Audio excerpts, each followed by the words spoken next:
አረ ጌታ ሆይ እባክህ ተመልከተኝ። እኔ ልጅ አይደለሁም እንዴ? በቃ ለእኔ የፈቀድከው ህይወት ይሄ ነው? ያው ለአመታት ሳላርፍ ለፋው። በጠዋት እነሳለሁ፣ ታክሲ እሰለፋለሁ፣ ታክሲ ሲጠፋ ስራ ቦታ ድረስ በእግሬ ሄዳለሁ። ከዛም ሄጄ የዛን ሁሉ ከስተምር ጸባይ ችዬ ስሯሯጥ ስታዘዝ ውላለሁ። ከዛ ድጋሚ ደግሞ ያን ሁሉ መንገድ ቀን በፀሐይ ማታ በዝናብ እየተቀጠቀጥኩ ድጋሚ ወደ ቤት ይመለሳለሁ። እንደዛም ሆኖ ግን ጠብ የሚል ነገር የለም፣ ልፋት ብቻ። ተመስገን የኔ ጌታ፣ ስለሰጠኸኝ ሁሉ አመሰግንሃለሁ።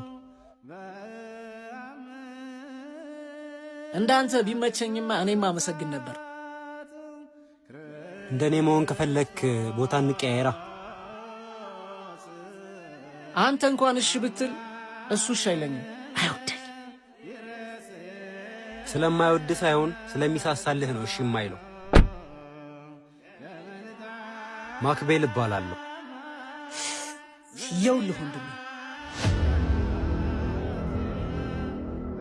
ሰላም በለኝ እንጂ።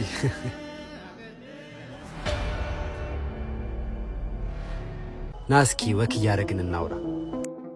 አሁን አንተ ስታማርባቸው የነበሩ ነገሮች በሙሉ እኔ ጋር የሚመጡ በረከቶች ነበር የሚሆኑት። በእግር ረጅም መንገድ መጓዝ፣ ለሰዓታት መቆም፣ ዝናብ ሲመጣ መሮጥ ለእኔ በጣም ምርቆቼ ናቸው። ዩኖዋት መሮጥ እንኳን ስሜቱ እንዴት እንደሆነ አላውቀውም።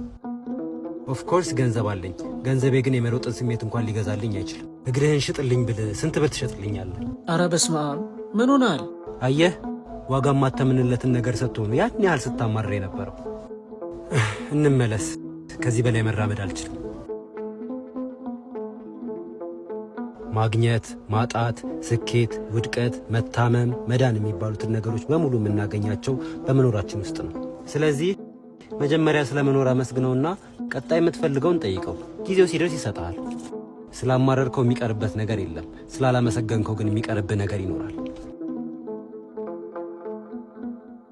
አሁንስ ጎረምሳው ቦታ እንቀያየር? አይ ይለፈኝ።